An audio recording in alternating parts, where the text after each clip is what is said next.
numbers today, but on everyday anxieties of Indians. The title of my speech is I do not oppose, I rise to propose.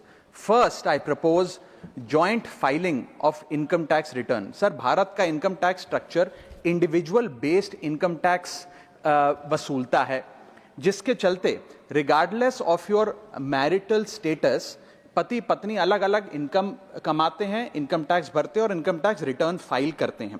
उनकी income को club नहीं किया जाता, aggregate नहीं किया जाता। इस वजह से डुअल इनकम कपल्स, जिसमें पति पत्नी दोनों पैसा कमाते हैं, इनकम कमाते हैं, उनको सेपरेटली टैक्स किया जाता है, जबकि उनके लॉन्ग टर्म इन्वेस्टमेंट्स शेयर्ड हैं, हाउस होल्ड के खर्चे शेयर्ड हैं, फाइनेंशियल रिस्पॉन्सिबिलिटी शेयर्ड है, चाइल्ड केयर कॉस्ट शेयर्ड है, तमाम लिविंग एक्सपेंसेस शेयर्ड हैं।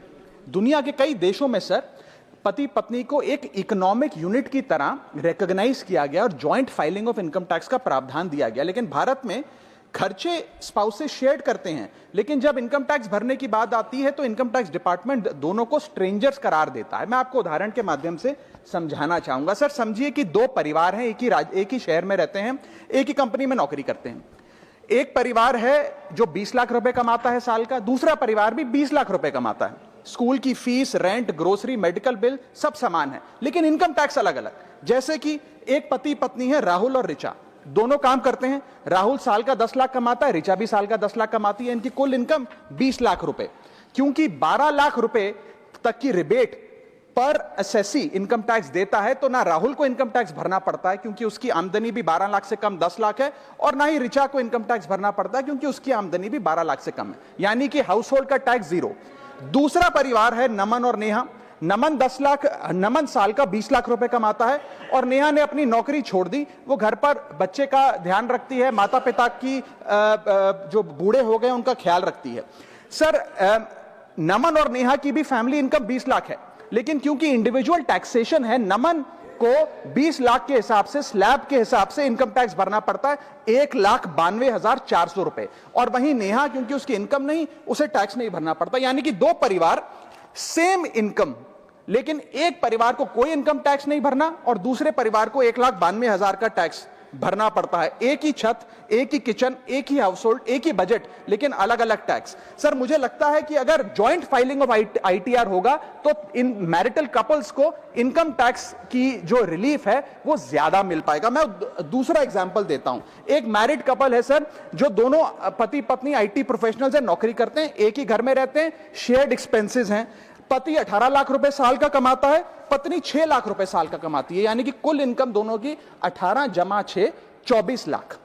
अब जब इनकम टैक्स भरने की बात आती है तो पति की क्योंकि इनकम 12 लाख से अधिक है, 16 लाख, वो अपने इनकम टैक्स के हिसाब से 1,50,000 रुपए का सालाना इनकम टैक्स भरता है, और वहीं पत्नी क्योंकि उसका 6 लाख रुपए इनकम है, वो कोई टैक्स नहीं भरती है। यानी कि 24 लाख रुपए की इनकम पे परिवार को 1.5 लाख रुपए का टैक्स भरना पड़ता है। यदि इनकी इनकम को क्लब कर दिया जाए और इनकी रिबेट्स को, एग्जेम्पशंस को भी क्लब कर दिया जाए, तो कुल आमदनी इनकी 24 लाख, कुल rebate 24 lakh, 24 minus 24, taxable income शून्य, इनकम टैक्स शून्य हो जाएगा। इसीलिए मैं प्रपोज करता हूं कि भारत में joint filing of income tax return लाया जाए, जिससे मैरिड कपल्स को ऑप्शन दिया जाए कि वे इंडिविजुअल फाइलिंग की साथ साथ जॉइंट फाइलिंग भी कर सकें। अगर ऐसा होता है तो हाउस होल्ड्स को एक इकोनॉमिक यूनिट की तरह रिकॉग्नाइज किया जाएगा, टैक्स इक्विटी दी जाएगी सिंगल इनकम हाउस होल्ड में और डुअल इनकम हाउस होल्ड में।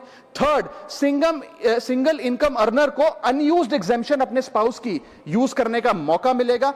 इनकम डाइवर्जन की प्रैक्टिस, जैसे परिवार में अपने इनकम ट्रांसफर की जाती है ताकि परिवार वाले रिश्तेदार का स्लैब एक्सप्लॉइट किया जा सके, वो प्रथा बंद होगी। और sir on a lighter note, ज्यादा लोग शादियां करेंगे ताकि वे इस इनकम टैक्स सेविंग का फायदा उठा सकें।